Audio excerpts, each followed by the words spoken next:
Tonight, the first topic we explore is the life and journey of Marco Polo, the Venetian merchant whose travels helped bridge the medieval West and the mysterious East. From crossing the treacherous Silk Road to serving in the court of Kublai Khan, Polo's experiences painted a picture of Asia that fascinated and confused Europe for generations. His detailed accounts of glittering cities, strange customs, and powerful empires became one of the most influential travelogues in history. So before you get comfortable, as always, take a moment to like the video and subscribe to the channel, but only if you enjoy our content. Also, let us know where you're watching from and what time it is for you. Sometimes our stories are too interesting, and we are working on some boring ones. It's time now to dim the lights, turn on a fan for some noise, and let's cover what we have for tonight, together. The year was 1254, Venice. A city built not just on water but on wealth, ambition, and quiet whispers of distant lands.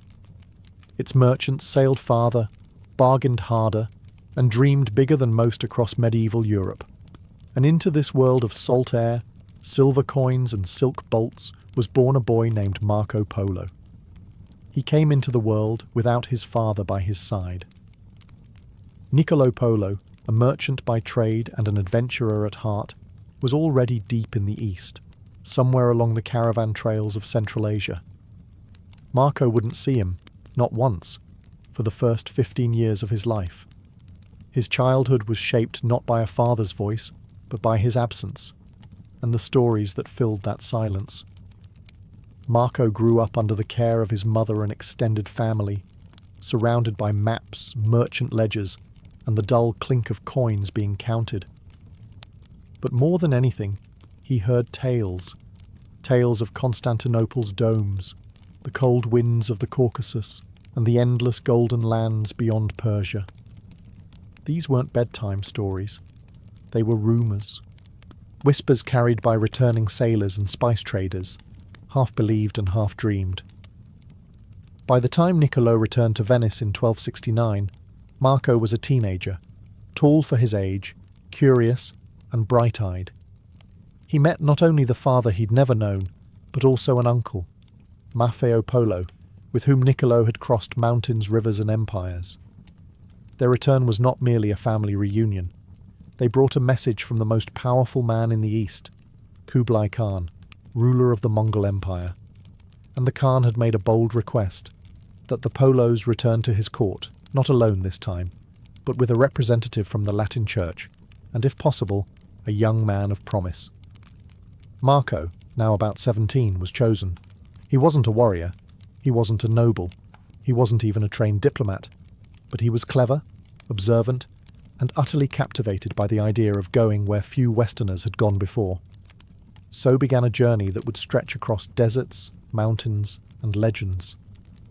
The boy from Venice was about to become a bridge between two worlds, and his name, Marco Polo, would one day echo across centuries.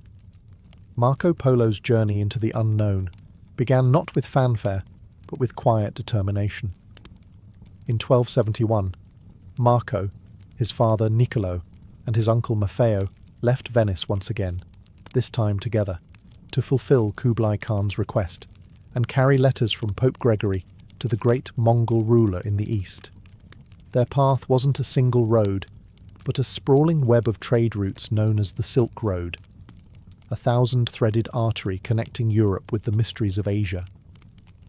From the Mediterranean coast, they travelled by sea to Acre in the Holy Land, then crossed through Armenia and Persia, passing through scorched deserts and high plateaus, where the air turned thin and cold.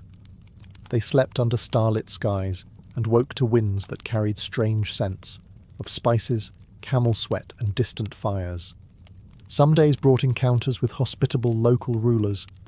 Other days, they faced suspicious eyes, bandits, or silence in towns that looked like ghost cities after war or plague. Marco, just a teenager, proved more than capable of keeping pace.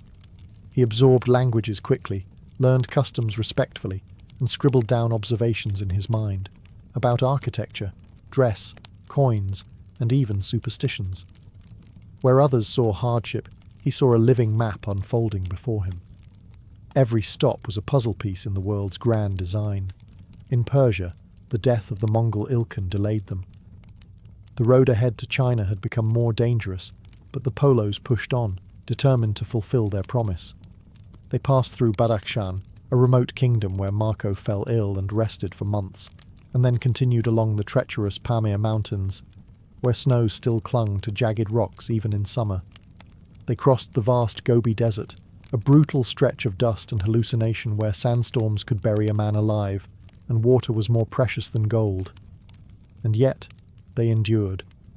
3.5 years after they left Venice, the Polos finally reached the court of Kublai Khan, in what is now northern China, sometime around 1275. They stood at the gates of the largest empire the world had ever seen. And Marco Polo, the Venetian boy no one expected much from, was about to enter the inner circle of a ruler more powerful than any king in Europe. When Marco Polo entered the court of Kublai Khan, it must have felt like stepping into another world entirely. The Mongol Empire stretched from the Pacific Ocean to Eastern Europe, a vast dominion held together by force, strategy, and a deep curiosity about the wider world. Kublai Khan, the grandson of Genghis Khan, ruled not just as a warrior emperor, but as a builder of cities, a patron of science, and a man fascinated by foreign knowledge. His palace in Khanbalik, what is today Beijing, was no mere tented camp. It was a city of marble, gold, and sprawling gardens, more magnificent than any place Marco had seen in Venice. And the Khan took a liking to him.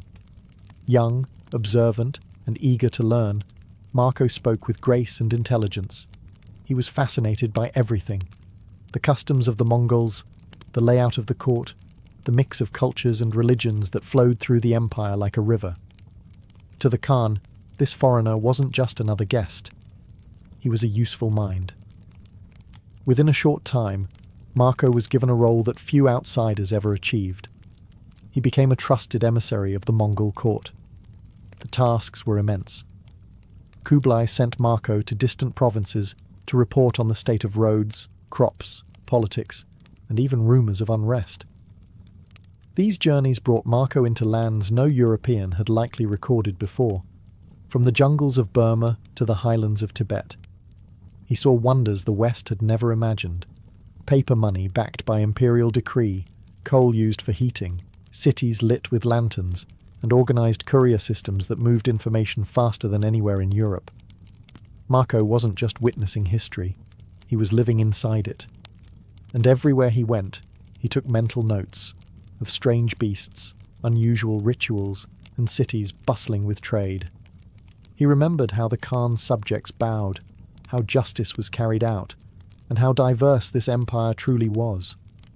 Muslims, Christians, Buddhists, and Confucians all lived under one ruler, often in surprising harmony. For 17 years, Marco served the Khan, not as a soldier or spy, but as a bridge between cultures. And the longer he stayed, the harder it became to imagine ever returning home. Venice had faded into memory. China had become his new reality. As Marco Polo crisscrossed the vast Mongol Empire, he became more than just a guest in Kublai Khan's court. He became the empire's eyes. Trusted with sensitive missions, he was sent to the outer edges of the realm, to places few had seen and even fewer had returned from. And what he saw left a permanent mark on his memory. He journeyed through lands of snow leopards and burning sands, through jungles echoing with unfamiliar bird song, and across rivers the colour of jade. Some cities sat on cliffs that touched the sky, others sprawled like labyrinths across desert plains. He rode for weeks without seeing a single stone house, only yurts, smoke, and the distant silhouettes of riders on the horizon. He visited Yunnan, a region thick with forests and rare spices. He witnessed salt being harvested from lakes that turned pink in the sun. He spoke with governors who ruled by the Khan's command and kept order in towns where Buddhist chants blended with the call to prayer from distant mosques. Everywhere he went, he saw signs of order and discipline, enforced by the dreaded Yam system, a network of stations and horses that kept the empire connected at terrifying speed. Marco marvelled at technologies the West hadn't yet imagined. He saw paper currency being used like gold, passports issued by the Khan that guaranteed safe travel, and bridges so vast they spanned rivers like delicate stone lace. He described fireworks used not just for celebration, but to terrify enemies during battle. Even sanitation and city planning were more advanced than anything he knew from Venice. But he also witnessed cruelty, public punishments for thieves, brutal taxes on peasants, entire villages relocated for imperial projects. The greatness of the Mongol world came at a cost, and Marco noticed both the beauty and the burden. What astonished him most wasn't just the size of the empire, it was its diversity. No single religion ruled, no single race dominated. Kublai governed a patchwork of cultures, stitched together by fear, awe, and the promise of order. Marco took all of it in, with the eyes of a foreigner and the memory of a storyteller. He didn't just travel through cities, he travelled through worlds. By now, Marco Polo was no longer just an outsider in the Mongol world. He was a familiar face in the inner circles of Kublai Khan. Trusted, fluent in languages, and endlessly curious, he had earned what few Westerners ever could: the personal confidence of an emperor who ruled over more people than any king in Europe. The great Khan relied on Marco not only as a messenger but as an observer. He was sent to administer tax inspections, gather intelligence on rebellions, and assess the morale of distant governors. His Venetian background, oddly enough, made him valuable. He had no local alliances, no tribal loyalties. He could be objective. Also, the Khan believed.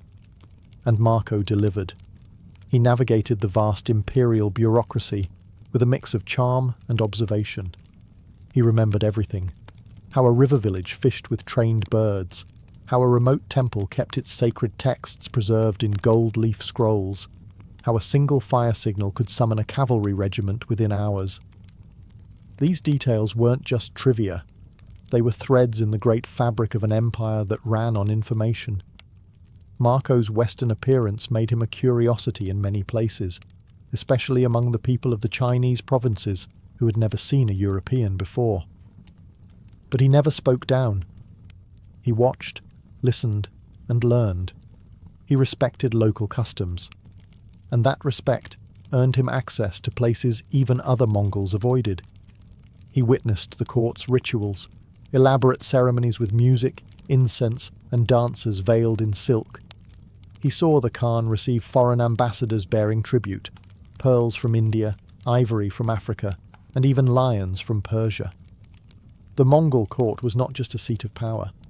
It was the beating heart of a global network, where merchants, mystics, and spies all gathered. Through it all, Marco remained something rare, an observer who did not yet belong, but who was trusted as if he did. Still, as the years passed, one thought returned more and more often: Venice. His home. His people. His name. He had arrived as a boy with wide eyes. Now he was a man in his 30s, shaped by the East, but carrying a longing for the West. And eventually, even Marco Polo would have to ask, how long can a visitor remain before he forgets how to return? After nearly 2 decades in the East, Marco Polo had become more than just a Venetian abroad. He had become a man of 2 worlds, trusted by the Mongol court, fluent in Asian dialects, and filled with memories that no European could even begin to imagine. But Venice still lived in his heart like a distant dream. The moment to leave finally arrived in the early 1290s. Kublai Khan was growing old, and the empire he had masterfully ruled was starting to fray at the edges. Intrigue brewed among his heirs. Factions whispered behind silk screens. The Khan, reluctant to lose one of his most loyal envoys, delayed the Polo's departure more than once, but fate intervened. A Mongol princess was to be married to a Persian prince, a delicate political alliance that needed trusted escorts. The overland route was deemed too dangerous, so Kublai permitted the Polos to accompany her by sea. It was a rare opportunity, and a risky one. Their departure was bittersweet. Marco had spent more than half his life in Asia. He left behind friends, a language he had come to love, and a way of life that had become second nature. But the open sea called, and with it, the chance to return to the place he still called home. The voyage was brutal. Their fleet, filled with Persian nobles, Mongol officials and servants, sailed south along the coast of China, then west through the Indian Ocean. Storms ravaged their ships. Disease spread in the crowded holds. By the time they reached Persia, hundreds were dead, including the Persian groom, meant for the princess they had so carefully escorted. Still, the Polos survived. From Persia, they travelled once again overland, passing through Armenia, Anatolia, and finally reaching the Mediterranean world. It had been over 2 decades since they had left, and everything had changed. Venice was now at war with Genoa, and the streets Marco remembered were filled with soldiers, suspicion, and unfamiliar faces. They arrived home, not as heroes but as strangers. Their clothes were foreign. Their speech was accented. Even their stories seemed too wild to believe. But Marco had one final mission left, to write it all down. Marco Polo had returned home, but peace didn't last long. Venice, embroiled in a bitter naval war with Genoa, soon drafted Marco into service. He had just survived deserts and dynasties, but now found himself in a sea battle off the coast of Anatolia. Captured in 1298, Marco was thrown into a Genoese prison cell, cold, damp, and dimly lit. But it was there, behind stone walls, that his most important journey would begin. Because in that cell, Marco met a man named Rustichello da Pisa, a writer of romances and courtly tales, and Marco, with nothing else to do, began to speak.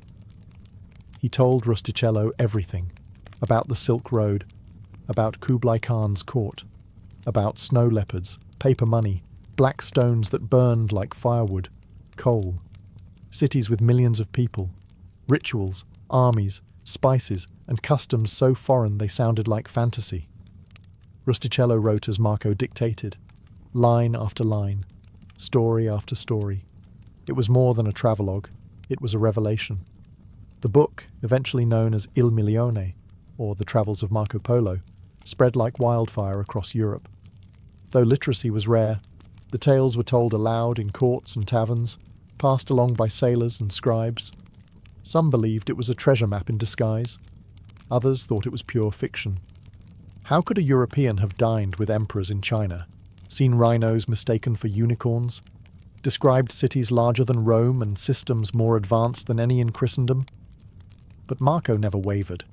Even years later, on his deathbed, when friends urged him to admit he had exaggerated, he is said to have replied, "I did not tell half of what I saw." The book was many things: a manual for merchants, a source of inspiration for explorers, and, for some, a window into a magical East. To the medieval mind, it was hard to separate fact from myth, but what mattered most was that Marco's words planted a seed. His stories suggested that the world was far bigger than anyone dared imagine. He had travelled across the spine of the earth, and now, through the power of a book, he invited the West to follow. Marco Polo eventually walked free from prison, returning once again to the familiar canals of Venice. But something had changed, not just in him, but in the world around him. He had returned home a second time, no longer unknown, no longer doubted by all. The travels of Marco Polo had captured the imagination of Europe. Kings, merchants, monks, and even ordinary townsfolk were talking about Cathay, the name Marco used for China, and of golden palaces, vast armies, and spices that could change a dish or preserve a corpse. For most people in the West, his words painted the first vivid picture of the East. The book described paper currency, a courier system that put Europe's to shame, grand cities like Hangzhou and Kanbalik, and peoples who lived and prayed in ways unrecognizable to Latin Christendom.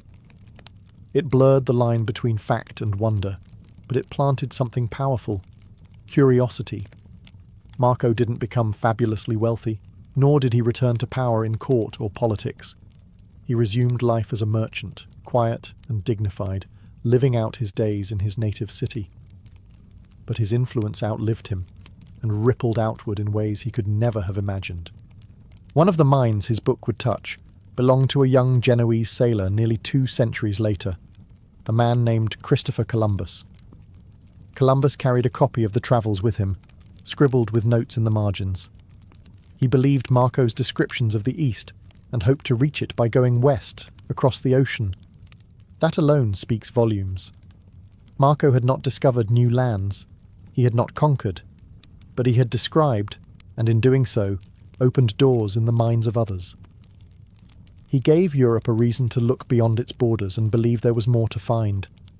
Many historians have debated the accuracy of his account. Some claim he never went to China. Others say he exaggerated. But in truth, it hardly matters. Because Marco Polo's real achievement was not the miles he walked, but the horizon he stretched for those who stayed behind. And for centuries to come, whenever the West looked east, it did so through his eyes. Marco Polo lived to the age of 69, passing away in 1324, not in some distant land, but in the city where his journey had begun. Venice. The boy who once wandered through empires, deserts and palace gates was laid to rest not far from the lagoon he knew as a child. But even in death, his story lingered. In his will, Marco left behind not only his belongings, but the weight of a life shaped by memory. Silks, jade, rare objects from the East, quiet evidence that what he spoke of had not been mere tales. He left instructions for charitable donations and freed a Tatar servant who had travelled with him for years, a final nod to the world beyond Venice that had shaped his soul. Yet even as he lay dying, people doubted him.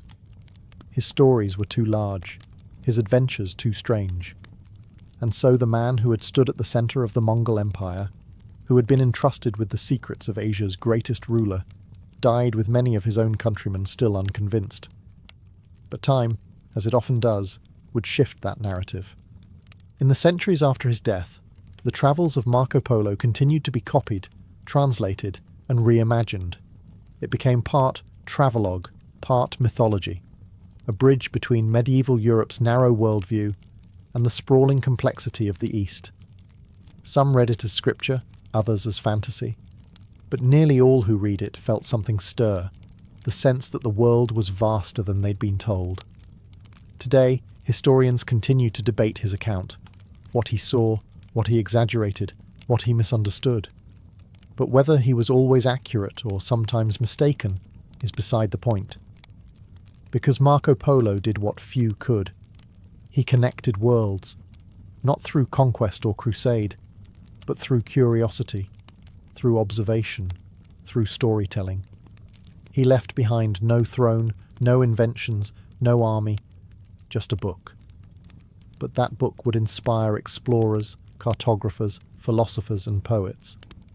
It would be read in candlelit monasteries and on ships drifting westward across uncharted seas. And long after his footsteps faded from the sand and snow, the echo of his voice continued, telling us all that wonder lies just beyond the horizon. Oh. Long before perfume became a luxury, it was a prayer. In ancient Egypt, scent was more than a pleasant indulgence. It was sacred. The word perfume itself comes from the Latin perfumum, meaning through smoke, a fitting origin, because that's how it began, with incense rising skyward in spirals during sacred rites. To the Egyptians, fragrance wasn't simply pleasing, it was divine. It was the invisible language of gods. Temples across the Nile Valley were thick with the scent of burning myrrh, frankincense and kyphi, a complex blend of resins, honey, wine, and aromatic herbs. Priests would offer these fragrances to the gods as a form of communication. The rising smoke symbolized the soul ascending, a message sent from earth to heaven. Perfume was woven into every layer of spiritual and royal life. The dead were embalmed with scented oils, their tombs filled with perfume vessels to ensure they remained fragrant in the afterlife. To smell sweet was to be pure, closer to the divine. Even ordinary people believed that pleasing aromas could ward off evil spirits. Then there was the realm of royalty. Pharaohs anointed themselves with sacred oils before rituals and battles. Scent became part of power. The higher one's rank, the more complex and costly their perfume. Alabaster jars held oils infused with cinnamon, cardamom, and lotus, precious ingredients imported from far-off lands. Perhaps the most iconic example was Cleopatra. Legend tells us she was a master of scent. She would soak the sails of her royal barge in rose water so the wind would carry her fragrance downriver before her arrival. She used scent not just for allure, but as a weapon, a way to control perception, to announce her power before her presence. Even in death, the importance of scent endured. When Tutankhamun's tomb was opened in 1922, archaeologists reported a faint trace of perfume lingering after 3,000 years. In Egypt, scent was never just about beauty. It was belief. It was memory. It was a thread connecting the human to the eternal, invisible but undeniable. And as other civilizations rose, they too would inherit this ancient knowledge and carry perfume across deserts, mountains, and time. As ancient Egypt faded into memory, the torch of fragrance passed eastward, into lands of spice, silk, and sacred ritual. In Mesopotamia, among the ziggurats and temples of Sumer, perfume continued to serve as a bridge between the mortal and the divine.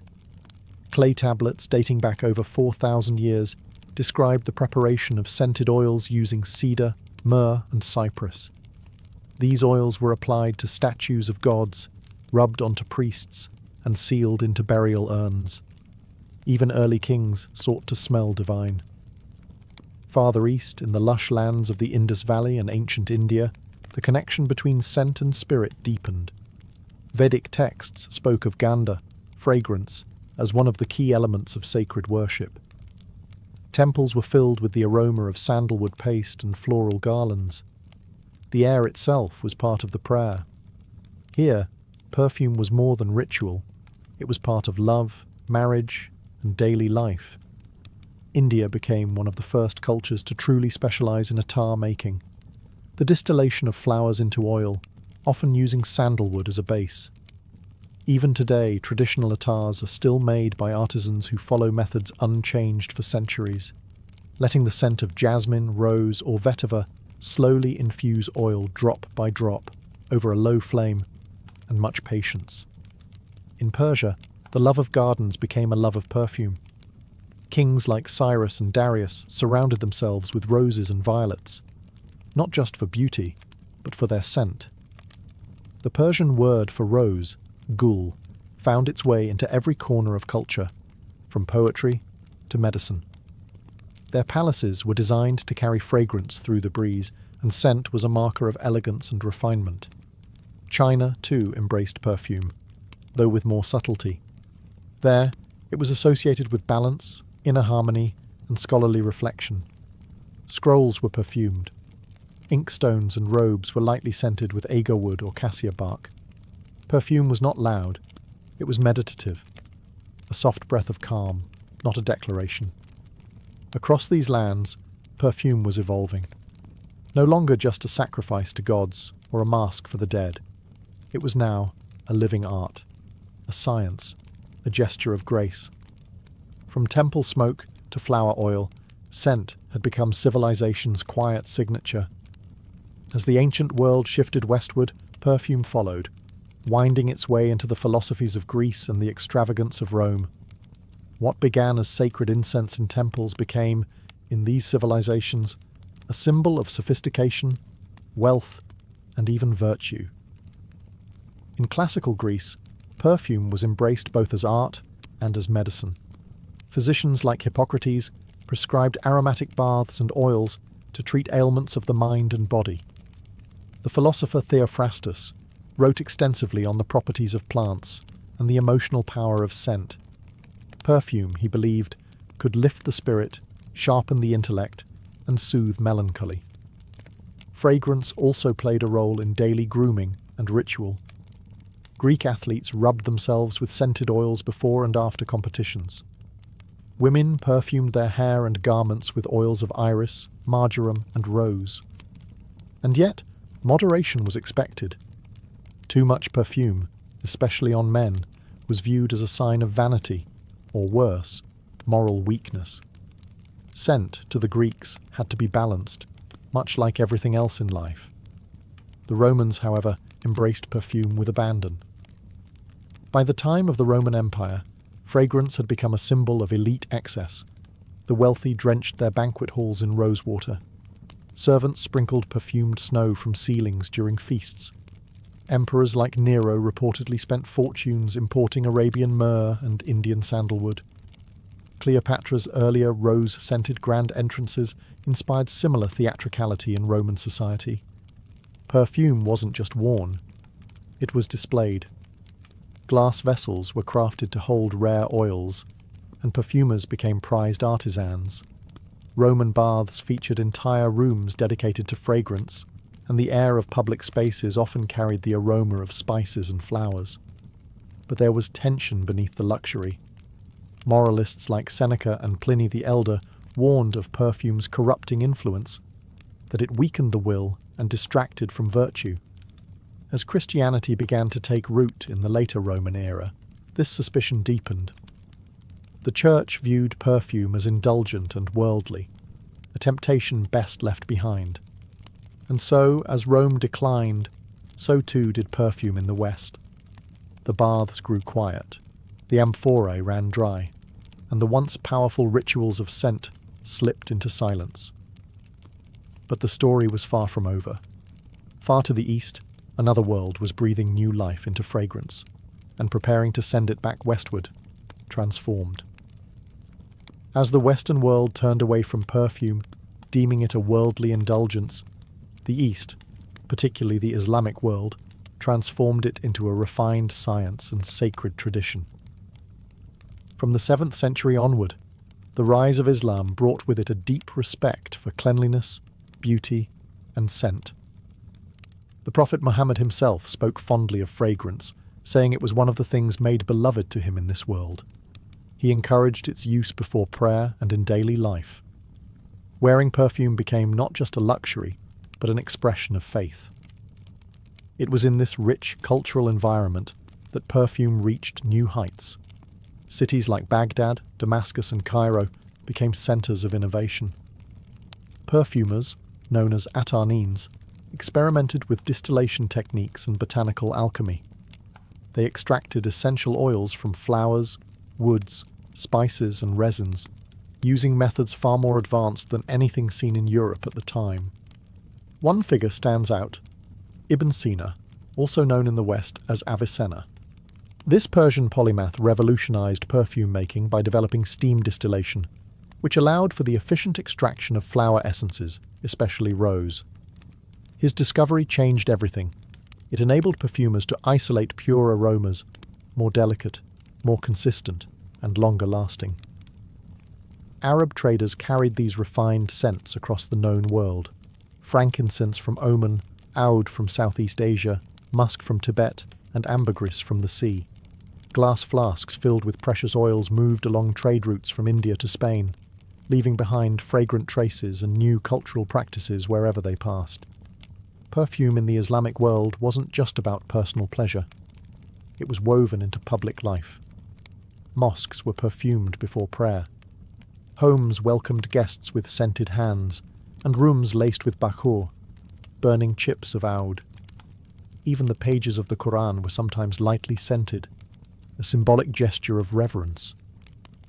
While Europe associated perfume with decadence and decline, the Islamic world elevated it into something spiritual, artistic, and essential. And as the Crusades and trade routes brought East and West into contact once again, the knowledge preserved and enhanced by Muslim perfumers began to return, quietly, potently, to a Europe ready to fall in love with scent all over again. When perfume re-entered medieval Europe, it didn't return with luxury or romance. It came with anxiety. The continent was gripped by plague, illness, and the mysterious belief that disease came not from germs, but from bad air. The infamous miasma. People believed that foul odours carried sickness, that invisible vapours drifting through the streets were death itself. And so, scent became armour. Doctors wore long bird-like masks stuffed with cloves, cinnamon and lavender. These plague masks weren't just ominous. They were meant to purify the air the physician breathed. Nobles carried pomanders, small metal balls filled with spices and resins, which they sniffed as they walked through crowded markets or narrow alleyways. Even churches began to burn stronger incense, not just for holiness, but for health. Ironically, while fear drove the popularity of perfume, water was increasingly shunned. Bathing, once a ritual in Rome, was now considered dangerous, thought to open the pores to disease. Without washing, scent became the only option to mask body odour. Heavy oils and musks were layered onto the skin. Clothes were fumigated with herbs. Gloves were soaked in orange blossom and cinnamon. It was a strange balance. A society that feared indulgence, but desperately needed distraction from the stench of death. Still, amidst the fear, knowledge returned. Through contact with the Islamic world, from crusaders, traders, and scholars, Europe slowly rediscovered the forgotten science of distillation. Alchemists in Spain and Italy began experimenting with roses, lavender, and rosemary. Monasteries, long the keepers of herbal lore, began recording recipes. One of the earliest known alcohol-based perfumes came from Hungary in the 14th century. Hungary water, a blend of rosemary and wine spirits, supposedly used by Queen Elizabeth of Hungary to restore her youth and beauty. Perfume had begun to evolve again, this time away from oils and toward lighter, more refreshing spirits. But the real revolution was still to come.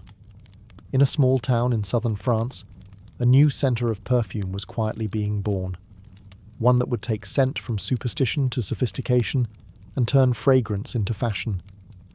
Europe was ready to breathe deeply once more. By the 16th century, the heart of perfume had shifted once more, this time to France. And at its centre stood a city that smelled not of sewage or disease, but of jasmine, roses, and blooming orange trees. That city was Grasse. Tucked into the hills of Provence, Grasse was originally known for tanning leather, a pungent trade.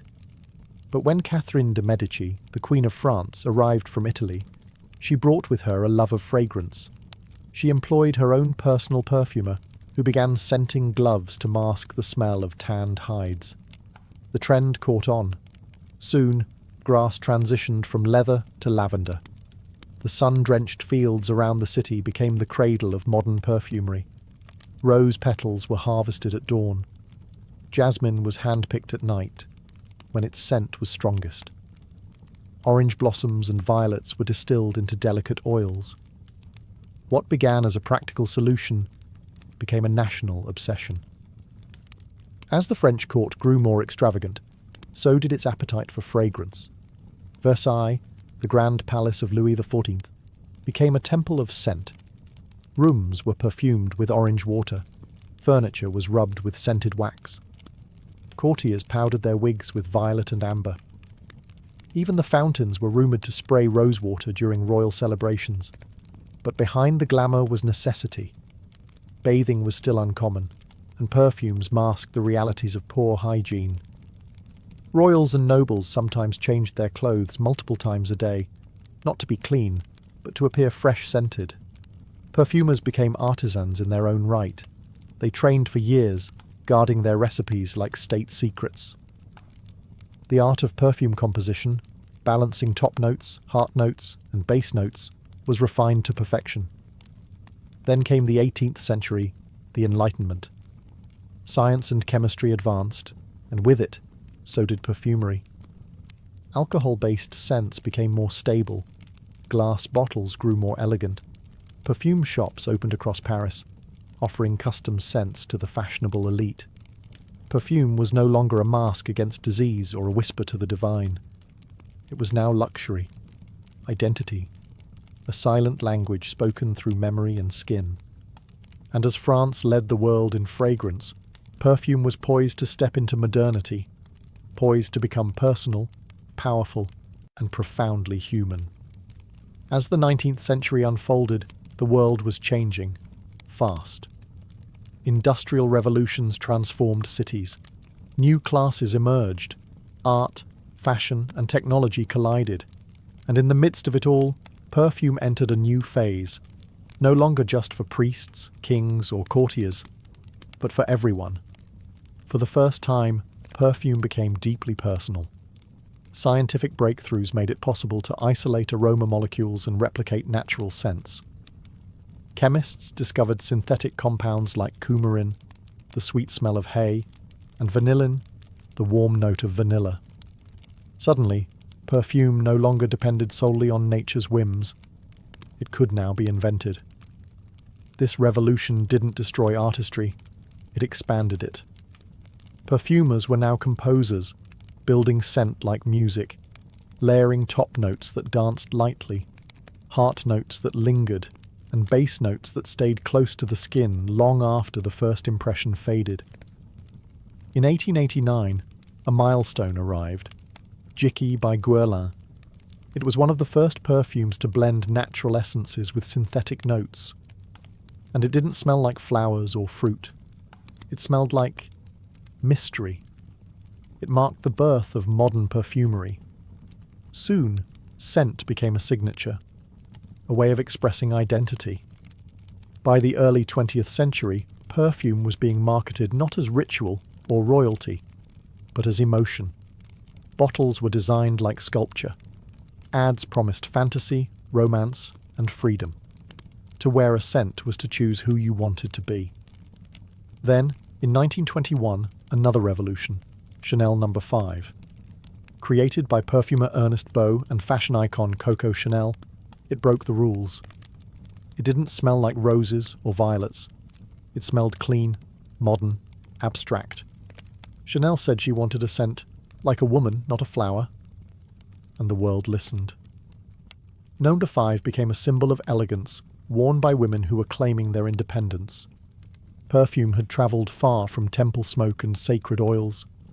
Now it was wrapped in cellophane, sold in department stores, worn to dinners, dances, and dreams. It had become invisible fashion, a mood, a memory in a bottle. And with each passing decade, fragrance would grow bolder, more rebellious, a silent rebellion worn on the skin. The 20th century brought both glamour and devastation, and perfume, ever tied to the mood of the world, evolved with each turn of history. During the World Wars, raw materials for fragrance became scarce. Jasmine fields were abandoned. Trade routes collapsed. Perfumers, like everyone else, adapted. Some turned to synthetic substitutes. Others rationed ingredients, creating lighter, simpler colognes. The bold, indulgent perfumes of the pre-war years gave way to practicality and restraint. Fragrance, like fashion, responded to necessity. And yet, even in wartime, scent remained personal. Soldiers carried letters scented with perfume from home. A familiar fragrance could offer comfort, intimacy, even courage. For many, the memory of someone's scent, locked in a handkerchief or on the collar of a coat, became a quiet reminder of what was waiting beyond the battlefield. After the wars, the world craved colour, life, and reinvention. The 1950s and 60s saw perfume re-enter pop culture, no longer just an elite indulgence. It was mass-produced, advertised in magazines, and linked to celebrities and silver screen icons. Marilyn Monroe famously claimed she wore nothing to bed but Chanel No. 5, a line that transformed a perfume into legend. The fragrance industry exploded. New scents like Diarissimo, Arpège, and Youth Dew offered women different personas: elegant, innocent, seductive, rebellious. Perfume counters offered not just smells, but stories. You could choose who you wanted to be, or become someone entirely new, with just a spray. Men's fragrances also took off, offering colognes that balanced rugged masculinity with refinement. The 1980s brought power scents, bold, unapologetic perfumes that matched the era's shoulder pads and Wall Street ambition. But as the century neared its end, something shifted again. The public grew more aware of ingredients, of sustainability, allergies, transparency. People began to ask, what is in this bottle? The demand for natural, ethical, and artisan-made perfumes began to rise. Niche perfumers emerged, crafting small batch scents with storytelling at their core. Perfume was no longer just big business. It was memory. It was rebellion. It was authenticity. And once again, fragrance had become a mirror, reflecting a world both uncertain and yearning to be remembered. In the final chapter, we'll explore where perfume is headed, and why, even in a digital world, we still long to leave behind a trace of scent. Today, we live in a world where nearly everything is digital, immediate, and endlessly replicable. We scroll, swipe, and stream. But amid all this speed and sound, scent remains different, timeless, analog, and deeply human. You can't download a perfume. You can't post its aroma. You have to wear it, feel it, let it linger. And perhaps that's why, despite centuries of change, perfume still matters. In recent years, the fragrance world has entered a new era, one of introspection, creativity, and reinvention. Niche perfumeries have flourished, offering rare, often unconventional scents that tell stories rather than follow trends. Instead of just flowers and musk, we now find perfumes that smell like parchment, forest rain, antique leather, or even nostalgia itself. Consumers no longer want to smell like everyone else. They want scent to feel personal, intimate, and real. A return to craftsmanship has emerged, where perfumers are treated like poets or painters. Small studios source responsibly, experiment bravely, and write their formulas like love letters. At the same time, science continues to push the boundaries. We can now map the molecular structure of a scent, recreate extinct flowers, capture the smell of space. Some perfumers are even collaborating with AI to generate new combinations never imagined before. There's also a growing movement towards sustainability. Many major brands are shifting toward biodegradable ingredients, reusable bottles, and ethical sourcing. The new luxury isn't just about the label, it's about the story behind the scent. And for all the technology we have, the reason we reach for perfume remains the same: memory. A scent can bring someone back. A single breath of lavender or tobacco or orange peel can transport you to a kitchen, a train station, a lost summer evening. Perfume is our invisible diary, a way to be remembered or to remember. From ancient Egyptian altars to French fashion houses, from battlefield love letters to digital AI labs, perfume has always traced the edges of who we are.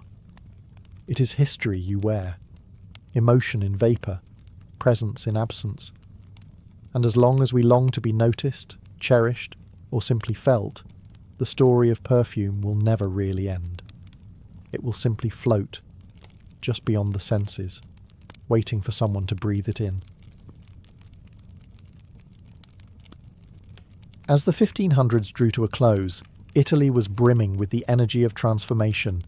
The Renaissance had rekindled a passion for the ancient world, not just its statues and philosophies, but its myths, its theatre, and its music.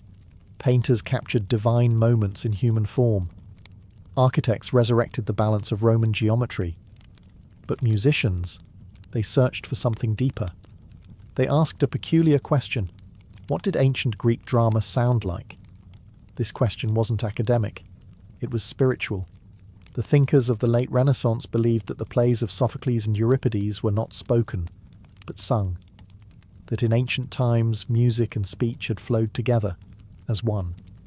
And that perhaps, in rediscovering this fusion, something new could be born. In Florence, a small circle of poets, composers and scholars gathered around Count Giovanni de Bardi. They called themselves the Camerata, and their mission was bold. They wanted to recreate the emotional power of Greek tragedy, not with spectacle, but with sound. A music that could move the soul directly, without the tangled counterpoints of the era's choral style. One of their most passionate members was Vincenzo Galilei, father of the astronomer Galileo. He argued that harmony should not dominate expression. that music should mirror speech, rise and fall with the rhythm of thought and feeling. It was a revolutionary idea. That melody, not complexity, held the key to human emotion. Out of this belief, a new musical form emerged. Monody, a single melodic line, sung by one voice, supported by a simple instrumental accompaniment. It wasn't opera yet, but it was something entirely new. A voice, unencumbered, telling a story not with words alone, but with feeling. The first experiments were modest: court performances, private gatherings, musical dramas based on myth, designed not to dazzle, but to stir. And slowly, something remarkable began to take shape. This was not church music, not madrigals for noble banquets. This was theatre, sung, living, human. A new art form was beginning to breathe, not just sound and not just story, but both, fused into something ancient and yet entirely new.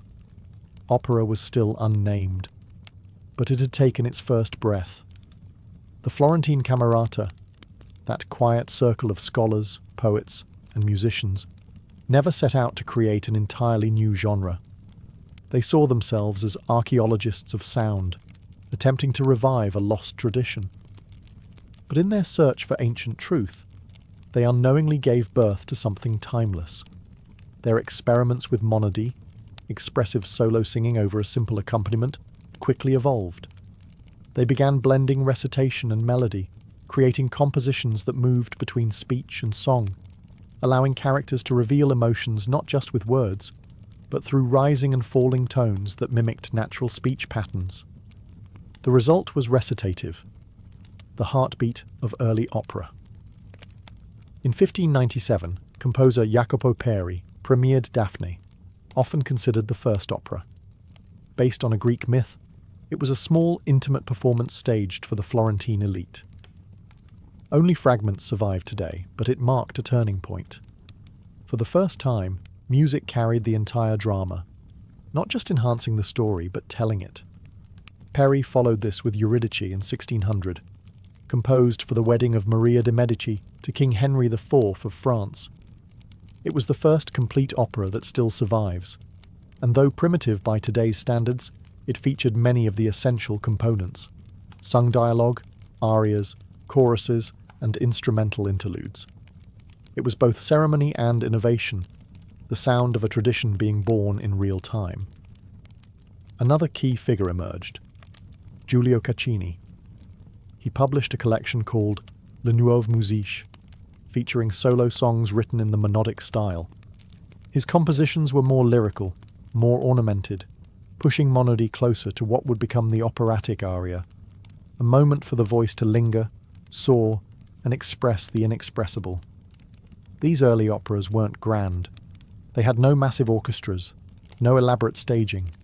They were chamber dramas, intimate performances designed to stir the emotions of elite audiences. But even in their modest form, they revealed the potential of opera as an emotional engine. Music could now weep, plead, celebrate, and grieve, all through the human voice. The Camerata may have longed to revive the ancient world. Instead, they created something entirely modern, a new fusion of art, music, poetry, and performance. Opera had stepped into the light. While Jacopo Peri and Giulio Caccini laid the foundations of opera, it was Claudio Monteverdi who turned it into art. Born in Cremona in 1567, Monteverdi was a bridge between two worlds, the Renaissance and the Baroque. Trained in the complexities of madrigals, he understood harmony, counterpoint, and the expressive power of the human voice. But more than that, he had a gift for emotion. Where Peri had built a structure, Monteverdi breathed life into it. In 1607, he premiered L'Orfeo in Mantua, a retelling of the myth of Orpheus, the musician who journeys to the underworld in search of his beloved Eurydice. The story had already been set to music by others, but Monteverdi's version was different. It wasn't just a sequence of scenes, it was a unified dramatic experience. L'Orfeo featured a full orchestra, rare for the time, with strings, harpsichords, flutes, cornets, and even trombones. It opened with a lively toccata, followed by a prologue sung by Music herself, who promised to guide the audience through joy and sorrow. Then came the story, a rich blend of recitative, arias, and choral passages, all stitched together by instrumental interludes. What made L'Orfeo revolutionary wasn't just its scale, it was its soul. Monteverdi didn't treat music as background, he made it speak. When Orpheus rejoices, the music dances. When he mourns, it weeps. When he defies the gods, the harmonies twist and turn in defiance. The emotions weren't hinted at, they were embodied, made audible through melody and harmony. The opera was a triumph. Performed for the court of Mantua, L'Orfeo was praised for its innovation and beauty. It proved that opera wasn't just an intellectual experiment. It was entertainment, passion, and power. Monteverdi would go on to compose other operas, including L'Arianna and Il Ritorno d'Ulisse in Patria. Many are lost, but his influence endured. He showed that opera could carry both grandeur and intimacy, that myth, music, and humanity could live on the same stage. With Monteverdi, opera ceased to be a theory. It became theatre. Opera began as a courtly affair, a private performance for nobles, scholars, and the elite. But in the 1630s, something remarkable happened. Opera stepped out of the palace and into the city. That city was Venice. In 1637, the first public opera house opened its doors, the Teatro San Cassiano. For the first time in history, ordinary citizens, not just dukes and duchesses, could buy a ticket and watch a staged musical drama. It was a radical shift. Opera had been born in scholarly salons and ducal courts. Now it was entertainment for the masses. Venice was the perfect place for this transformation. A city built on trade, mystery, and spectacle, it thrived on drama, both in the streets and on the stage. The Venetian carnival already blurred the lines between classes, masks hiding identity and status. Opera added another layer of enchantment. Soon, more theatres followed. By the mid-1600s, Venice had over a dozen opera houses, each competing for attention. The opera season aligned with carnival, a time of revelry, indulgence, and performance. It became a tradition. Citizens, visitors, and aristocrats alike packed the theatres to hear the latest works. This new audience brought changes to the art itself. Composers adapted their styles. Music became more expressive, with arias growing longer and more virtuosic. Plots leaned toward romance, betrayal, and spectacle. Scenery became lavish, ships, palaces, infernos rising from trapdoors, all designed to dazzle. Theatres were also restructured. Boxes were added for noble families. The pit filled with the general public. Opera was no longer just heard, it was watched, and star performers began to emerge. Most notably, the castrati. These were male singers who had been castrated as boys to preserve their high vocal range. As tragic as the practice was, it created voices unlike any other. Powerful, agile, soaring. Castrati became celebrities, adored and envied, their names whispered across Europe. In Venice, opera had become a business, a blend of high art and mass appeal. It was no longer a revival of ancient Greece. It was something fully alive, unpredictable, and deeply human. Opera had found its stage, and the world would never be the same. As opera flourished in Venice and beyond, one element began to rise above all others: the voice. Opera was no longer just about drama or philosophy.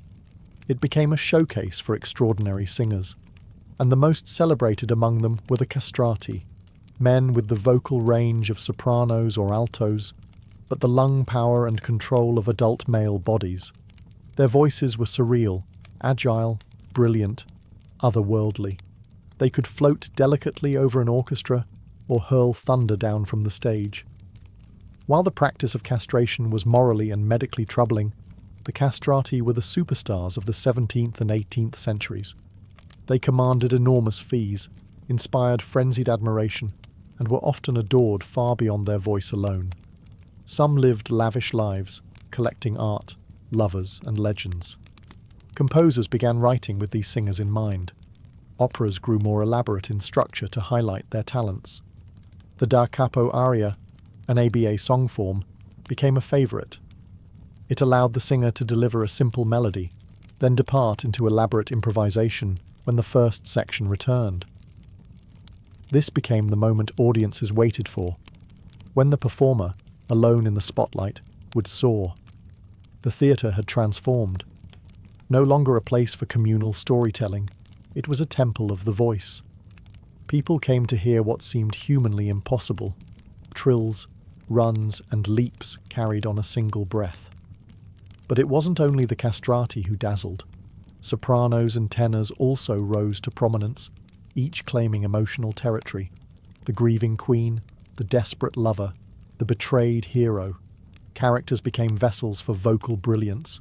A singer could hold the stage for 10 minutes or more, commanding silence, gasps, and thunderous applause. The power of opera now lay in its ability to elevate the human voice into something divine. It was raw emotion, not spoken but sung, stretched to its furthest, most impossible edge. In the age of virtuosity, the voice was king. Audiences didn't just follow the story, they followed the singer, and composers would soon begin shaping opera not around mythology or philosophy, but around the magnificent voices they had to serve. While Venice had given opera its public stage, other Italian cities soon made their own contributions, each leaving a distinct mark on the art form. Chief among them were Rome and Naples. In Rome, opera took a different shape. The Papal States, governed by the Church, placed stricter limits on public performances. Yet this didn't stop creativity. It merely redirected it. Opera became more sacred, more symbolic, and more theatrical in form. Since women were often banned from the stage, male performers, including castrati, took on female roles, adding a strange, almost surreal layer to the performances. Roman opera emphasized grandeur and moral gravity. The staging was elaborate, the language elevated, and the characters often drawn from biblical or allegorical themes. Composers experimented with combining dramatic action with spectacle, flooding the stage, dropping gods from the ceiling, or unveiling massive sets that moved before the audience's eyes. Opera here was a kind of sacred illusion, a mixture of devotion and entertainment, designed to impress both spiritually and artistically. Then there was Naples, where opera found both technical brilliance and emotional fire. Naples became a musical powerhouse in the late 1600s. With its renowned conservatories and patronage from the Spanish Bourbon court, it cultivated some of the finest composers, singers, and teachers in Europe. Here, opera seria, the serious opera, truly took shape. Opera seria focused on noble characters, drawn from ancient myths or heroic tales. It followed strict rules, 3 acts, alternating recitative and aria, with clear moral themes of justice, sacrifice, and virtue. But within these rules, Naples encouraged emotional expression and vocal ornamentation. It was a city of feeling, and its operas often emphasized deep personal suffering or exaltation. Composers like Alessandro Scarlatti helped codify this style, setting the stage for generations to come. He wrote dozens of operas, many featuring long, expressive arias that pushed singers to the limits of breath and technique. Naples turned opera into a training ground for stars, and its influence would soon spread throughout Europe. From the ceremonial halls of Rome to the vibrant theatres of Naples, opera was expanding. It was no longer a Florentine experiment. It was an Italian phenomenon, and soon it would go even farther. By the early 18th century, Italy had become the undisputed heart of opera, but opera itself was no longer confined to Italian soil. It began to travel, northward, outward, carried by singers, composers, and noble fascination. And across Europe, it was received not just as a novelty, but as a sensation. In France, opera was adapted to fit a very different cultural taste. Under Louis XIV, tragédie lyrique was born, a genre blending dance, chorus, and elaborate stagecraft with the grandeur of French classical drama. While Italian opera focused on vocal brilliance, the French leaned towards spectacle and unity of form. Composers like Jean-Baptiste Lully and later Rameau borrowed from Italian techniques but rooted their work in national identity. Still, many French patrons and aristocrats couldn't resist the allure of Italian virtuosity. In Germany, the seeds of a distinct operatic tradition began to grow, yet Italian influence remained strong. German courts hired Italian composers and castrati. Even a young George Frideric Handel, before settling in London, trained in Italy, absorbing its vocal and dramatic style before blending it with German and English traditions. His early operas, written in Italian, were staged across the continent.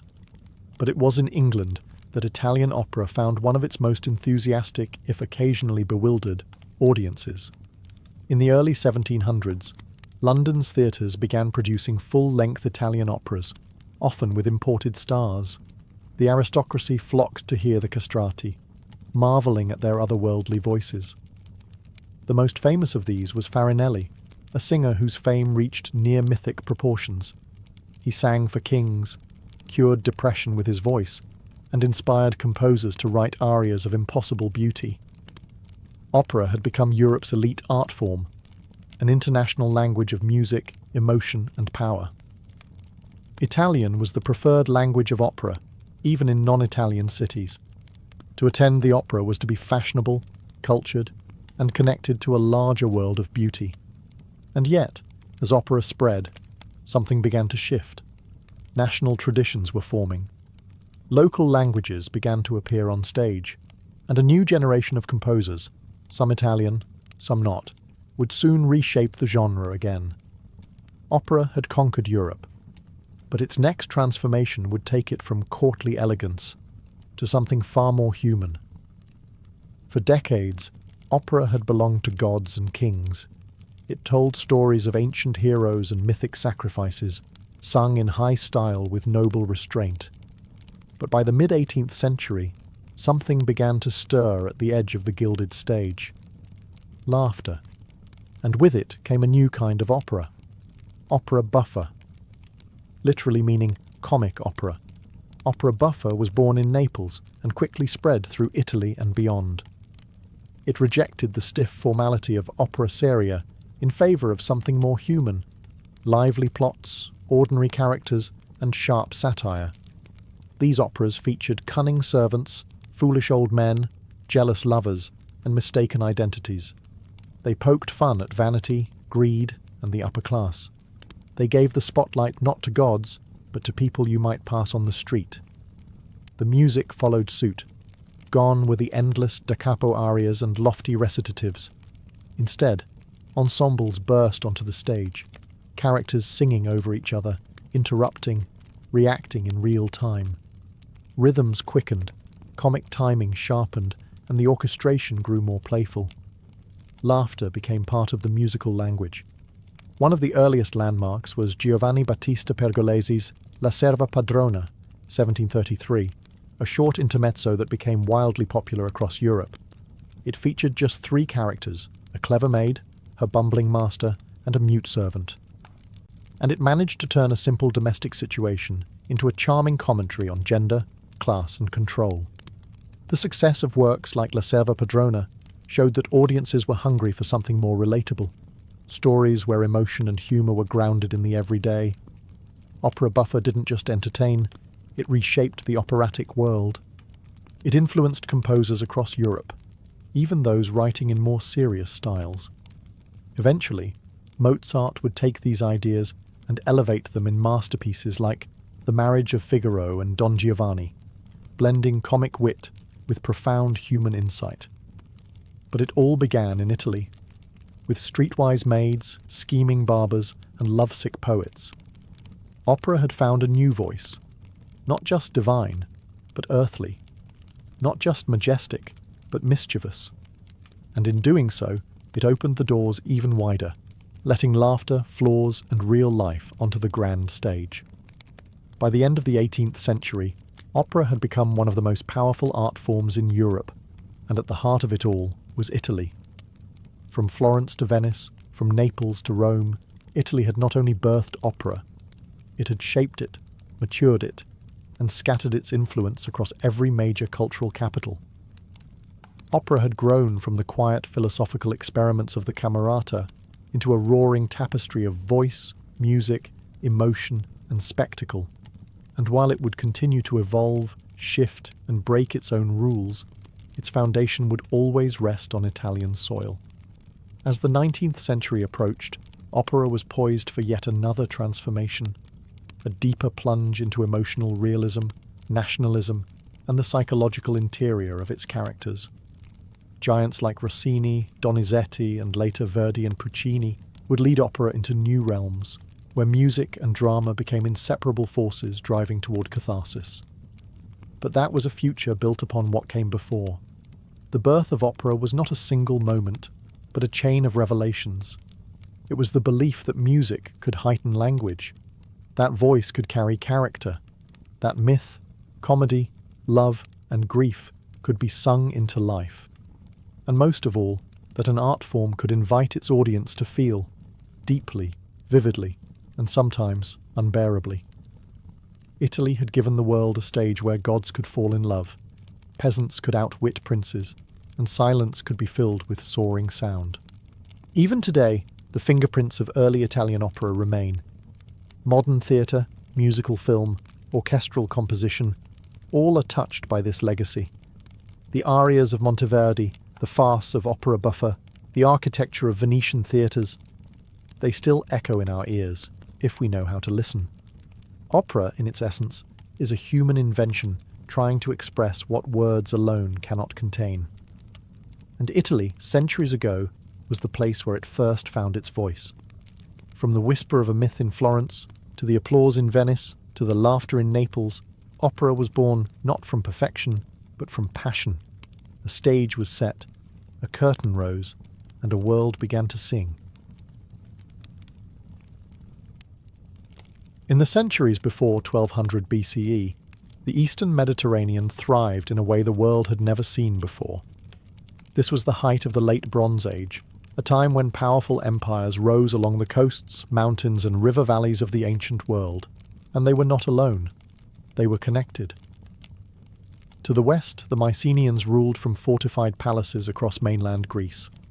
In the north, the Hittite Empire controlled vast stretches of Anatolia from their capital, Hattusa. Along the eastern shore, the bustling cities of Canaan traded goods and ideas with all who came by sea. To the south, the mighty Egyptian New Kingdom reigned, a civilization of monumental temples and grand pharaohs. And far to the east, the Babylonians and Assyrians watched with cautious eyes. These weren't isolated cultures. They spoke different languages and worshipped different gods, but they relied on one another. Ships crossed the seas carrying copper from Cyprus and tin from Afghanistan, the two metals needed to make bronze, the very substance that defined the age. Luxury goods flowed through trade routes: ivory, lapis lazuli, gold, linen, perfumes and chariots. Grain fed the cities. Letters passed between kings, not hostile threats, but diplomatic greetings, sometimes affectionate. These were written in Akkadian, the international language of royal correspondence. They called each other brother. It was, in many ways, the first globalized age, an international system of shared resources, trade, and delicate diplomacy. Power was maintained not just through force, but through balance. But such complexity comes with risk. When one node weakens, others feel the strain. When trade falters, cities suffer. When alliances fail, enemies find openings. And when disaster strikes, whether from nature, famine, war, or internal collapse, the system begins to crack. Around 1200 BCE, the cracks became fractures, and then collapse. Within a span of just a few decades, nearly every major palace in the eastern Mediterranean was destroyed or abandoned. Writing systems vanished. Populations declined. Trade routes were severed. Literacy faded. The very world that had seemed eternal, with its kings, its scribes, its gods, its gold, crumbled into silence. The Bronze Age ended not with a final battle, but with a mystery that still echoes today. Across the hills and plains of mainland Greece, stone palaces once rose like fortresses.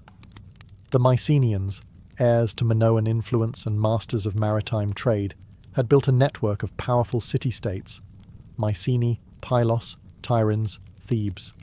Each was ruled by a one-axe, a warrior king, and supported by a class of scribes, artisans, and soldiers.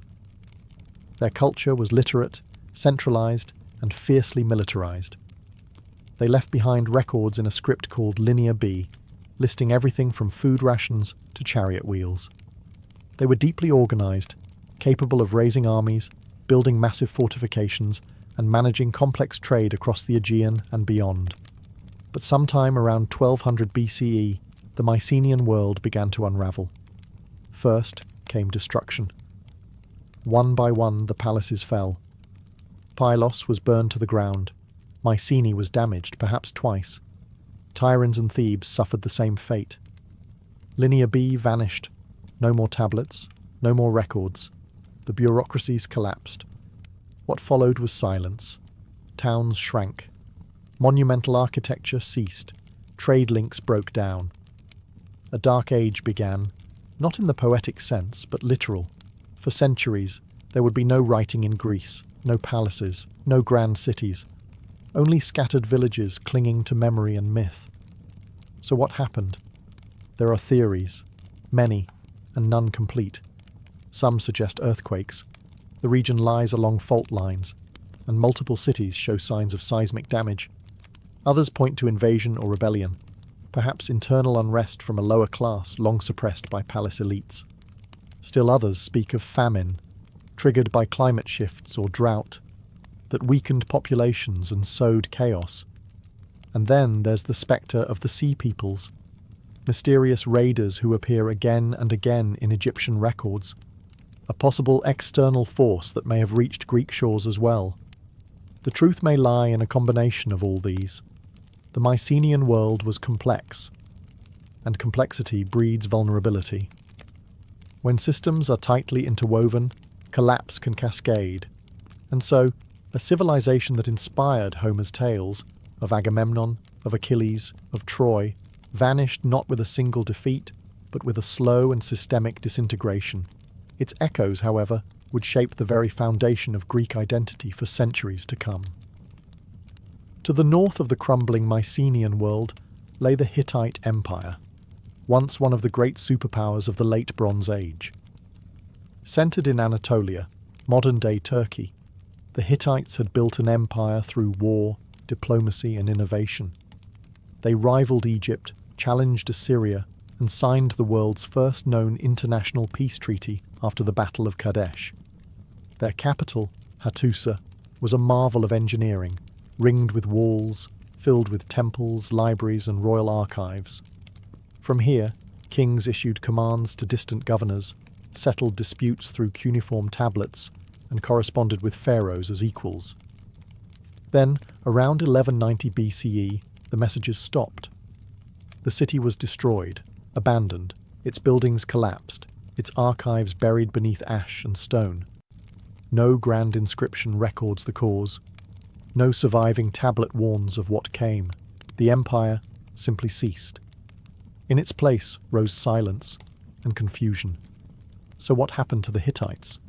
Some evidence suggests that the heartland suffered waves of invasions or migrations, perhaps by displaced peoples from the west. Their vassal states in Syria and Cilicia were attacked. Others propose internal instability, with rival factions weakening the core. Food shortages may have followed, possibly due to prolonged drought, and led to economic collapse. Once the capital fell, the empire's loosely bound territories disintegrated quickly. Unlike Egypt, which survived the storm, the Hittites were not spared. Their central control crumbled, their administration vanished, and their people faded into a collection of fragmented kingdoms, later called the Neo-Hittites, scattered across northern Syria and southeastern Anatolia. But the grandeur was gone. A kingdom that had held its own against pharaohs and kings, that had harnessed the secrets of iron and law, that had balanced war with diplomacy, disappeared from the historical stage for over 3,000 years until rediscovered by archaeologists in the 20th century. Today, we piece together their story from clay tablets and ruined gates. The Hittites left no lament, but the scale of their fall, the sudden silence of Hattusa, still stirs wonder and warning. In a world so carefully built, even the strongest walls could not withstand what was coming. Of all the great powers of the late Bronze Age, Egypt stood longest and fell hardest into memory. In the 13th century BCE, under pharaohs like Ramesses II, Egypt was strong, sophisticated, and stable. It had held the line against the Hittites, erected colossal temples along the Nile, and kept the desert tribes at bay. Its influence stretched deep into Canaan and Syria, with vassal cities sending tribute to the pharaoh in gold, grain, and loyalty. But by the reign of Ramesses III, just a few decades later, Egypt was on the defensive. Something was coming. Egypt's records speak of invasions from a mysterious force known only as the Sea Peoples, confederations of warriors arriving by land and sea, wielding weapons and fire. They swept through the eastern Mediterranean, attacking cities, destroying palaces, and collapsing kingdoms. In his inscriptions at Medinet Habu, Ramesses III describes a coalition of invaders descending upon Egypt like a storm. He names them the Peliset, Sherdan, Luka, Shekelesh. They came with chariots and ships, burning cities as they advanced. They had already destroyed Hatti. They had crushed cities in the Levant, and now they were at Egypt's borders. Ramesses prepared for battle. He fortified the delta, raised a navy, and met them on land and sea. Egypt won, barely. The invaders were repelled. Their remnants were settled in border regions, some absorbed into Egyptian society. But the cost of victory was steep. Egypt survived, but changed. After Ramesses III, the empire weakened rapidly. Central authority eroded. Tombs were robbed. Grain was scarce. A labour strike, the first recorded in history, took place in Deir el-Medina. The age of empire was over.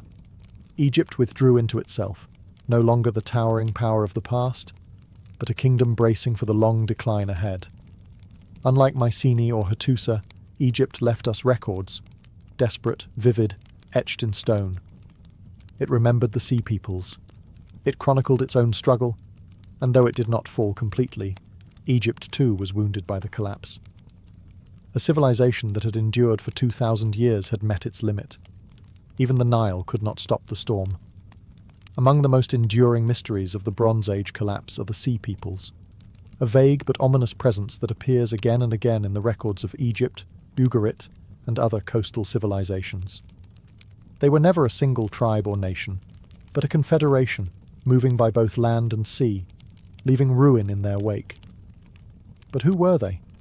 The Egyptians list names: Peliset, Sherdan, Shekelesh, Denian, Jeker, groups whose exact identities remain debated to this day.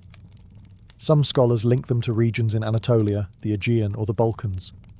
Others believe they were displaced peoples, migrants fleeing famine, drought, or war, forced to move southward in search of food and land. In the decades around 1200 BCE, cities burned along the eastern Mediterranean coast. The once powerful city of Ugarit, in modern-day Syria, was destroyed. Its last letters, clay tablets buried in its ruins, tell of urgent requests for help as the enemy closed in. The aid never arrived. These attackers used both chariots and ships, suggesting they were organized and well-equipped. Some scholars believe they were once mercenaries, employed by the great powers, but later turning against them. Others suggest they were part of a mass migration, entire communities on the move, warriors, families, animals and all, driven by desperation. Egypt uniquely fought back and survived, but the Sea Peoples had already left devastation in their wake. In some places, they settled. The Peliset, mentioned in Ramesses III's inscriptions, are widely believed to be the Philistines, later known from biblical texts as fierce enemies of the Israelites in Canaan. So were the Sea People's invaders, or victims? Perhaps both. Their arrival may have been a symptom, not a cause, part of a chain reaction triggered by climate change, famine, and systemic collapse. When central powers failed to feed their people, populations moved, and when the food ran out, people fought. The Sea Peoples remain nameless in many ways, but their legacy is clear. They were the face of chaos. They were the signal that the old world was dying.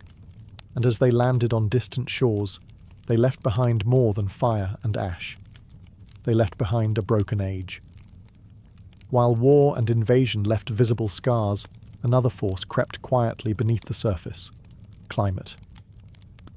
In recent decades, scientists and archaeologists have uncovered evidence of a prolonged period of drought in the eastern Mediterranean, beginning around 1200 BCE.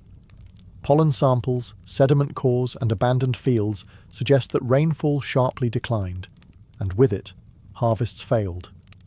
For civilizations built on agriculture, this was catastrophic.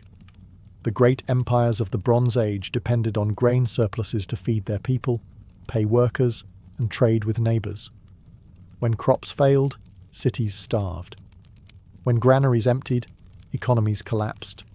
The interdependence that once made the region thrive now became a weakness. Letters from Ugarit, discovered in the ruins of the city, speak of grain shipments being delayed or withheld. Hittite texts describe urgent appeals for food.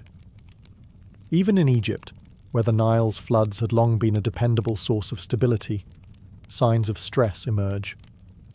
Rameses III had to allocate grain for refugees and workers, straining the empire's resources.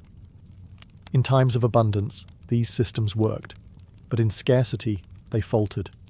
Famine didn't just cause hunger, it caused panic. Trade routes broke down as regions hoarded resources. People abandoned cities for the countryside. Some turned to raiding, others to migration. In this vacuum, order began to erode. The cities of the Bronze Age weren't built to withstand long-term instability. They were complex machines, reliant on bureaucracies, scribes, armies, and trade. They were centralized. When a palace burned, so too did the infrastructure around it. And with no written laws or constitutions, legitimacy came from tradition and power. When that power failed to deliver food or security, it lost its authority. Climate, then, may not have been the sole cause, but it was a catalyst, weakening the foundations just enough for other pressures to bring the structure down. In the collapse of the Bronze Age, it wasn't one enemy at the gates, it was many. And one of the most relentless came from the sky. When the rains stopped, the world began to fall apart. In the grand palaces of the Bronze Age world, writing was power. It was how kings issued commands, how grain was counted, how treaties were signed. From the cuneiform tablets of the Hittites to the Linear B records of Mycenaean Greece, writing held empires together. It was not for the masses, it was for the elite, the administrators, the scribes. But as the palaces fell, so did their archives. Around 1200 BCE, entire writing systems vanished. In Greece, Linear B was lost. The knowledge of how to read it disappeared for centuries. Ugaritic, the alphabetic cuneiform script of a great Syrian port city, was no longer used after its destruction. Even in Anatolia, the bureaucratic tablets of the Hittites came to a sudden halt. The silence wasn't just political, it was literal. This wasn't just the loss of language, it was the collapse of memory. Without writing, history cannot be recorded, taxes cannot be collected, and laws cannot be preserved. What was once a highly structured, literate society now became oral, informal, and fragmented. For generations, the stories of gods and kings had to survive not on clay or parchment, but in song and speech, passed down across smoky hearths and village gatherings.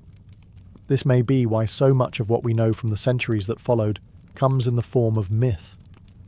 From the ruins of Mycenaean Greece would eventually rise the stories of Achilles, Odysseus, and Agamemnon. Not written by historians, but sung by poets. The Iliad and the Odyssey, composed centuries later, may carry the fading echoes of a world whose records were reduced to rubble. And so, the Dark Age began, not because knowledge was intentionally destroyed, but because the scribes who kept it disappeared. Without palaces, there were no archives. Without surplus, no need for inventories. Without kings, no one to command the script. This was not just a political collapse, it was a cultural one. A civilization that could once write across thousands of miles had forgotten its letters. It would take centuries for writing to return to Greece. Centuries before scripts were reborn. And by then, the Bronze Age was long gone, buried beneath layers of ash, myth, and time. Among the most haunting aspects of the Bronze Age collapse was the disappearance of writing. Civilizations that had once recorded every detail, every shipment of grain, every treaty, every prayer to the gods, fell silent. In the centuries leading up to the collapse, writing flourished. The Hittites used cuneiform to communicate across their empire. Ugarit developed its own alphabetic script. The Mycenaeans wrote in Linear B, a script used by palace scribes to track resources, labour, and offerings. The Egyptians, of course, carved their history in stone, but also kept detailed records on papyrus. But when the palaces fell, so did the scribes. Linear B vanished with the Mycenaeans. Not a single tablet was written in Greece for hundreds of years after their fall. Cuneiform, once the common script of international diplomacy, disappeared from use outside of Assyria and Babylon. Ugaritic script, one of the earliest known alphabets, died with the burning of its cities. In Egypt, literacy declined along with central control. This was more than a cultural loss. It was a loss of memory. Writing was how the Bronze Age world remembered itself. It preserved its laws, rituals, lineages, and treaties. Without it, stories were no longer passed through ink and clay, but through oral tradition, vulnerable to forgetting, distortion, and myth-making. In Greece, for example, history slipped into legend. The names of Agamemnon, Achilles, and Odysseus survived, not through tablets, but through song. It would take centuries before the alphabet returned and the epic tales of the Iliad and Odyssey were finally written down. The collapse of writing also meant a collapse in coordination. Without record-keeping, taxation faltered, armies went unpaid, and supply systems crumbled. Even religion changed. Temples were abandoned. Sacred rituals once meticulously recorded were now improvised or lost. What replaced writing was silence, and eventually, reinvention. New scripts would emerge in time, new languages, new mythologies, new powers. But the bridge between the late Bronze Age and the classical civilizations to come would be built on memory that had to be reconstructed, piece by piece. The voices of the Bronze Age had once filled libraries and archives. Now they are echoes, fragments pressed into clay, forgotten until rediscovered. When the dust of the Bronze Age collapse settled, the old world was gone. The great empires, Mycenae, Hatti, Ugarit, lay in ruins. Trade routes were broken, palaces were abandoned, writing had gone silent, populations had shrunk, and yet, out of this darkness, something new began to stir.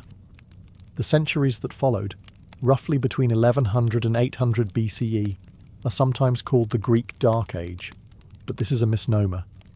Yes, there were fewer cities, fewer luxuries, and fewer written records. But beneath the surface, people adapted. They built smaller, more sustainable communities. They turned to iron, a material more abundant and accessible than bronze. It was harder to smelt, but once mastered, it became the foundation of a new technological age. The Iron Age had begun, not with fanfare, but with quiet resilience. In Greece, the survivors of Mycenaean collapse became the ancestors of the classical world. Oral traditions preserved fragments of the past, passed down through generations of bards, until poets like Homer captured them in epic verse. From myth and memory, new identities were forged. In the Levant, new powers rose. The Phoenicians emerged from the ashes of Canaanite cities, reviving trade and spreading a new alphabet, simpler, more flexible than cuneiform, across the Mediterranean. They became the carriers of literacy's rebirth. To the east, Assyria and Babylon rebuilt, eventually rising again as imperial powers, drawing lessons from the chaos that had come before. Even Egypt, though diminished, remained a cultural beacon for centuries, preserving its ancient traditions while navigating a changed world. The collapse was not the end. It was a reset. It stripped away the towering systems of the Bronze Age and cleared space for something different.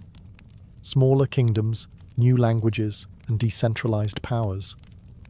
The world became more fragmented, more localized, but also more flexible.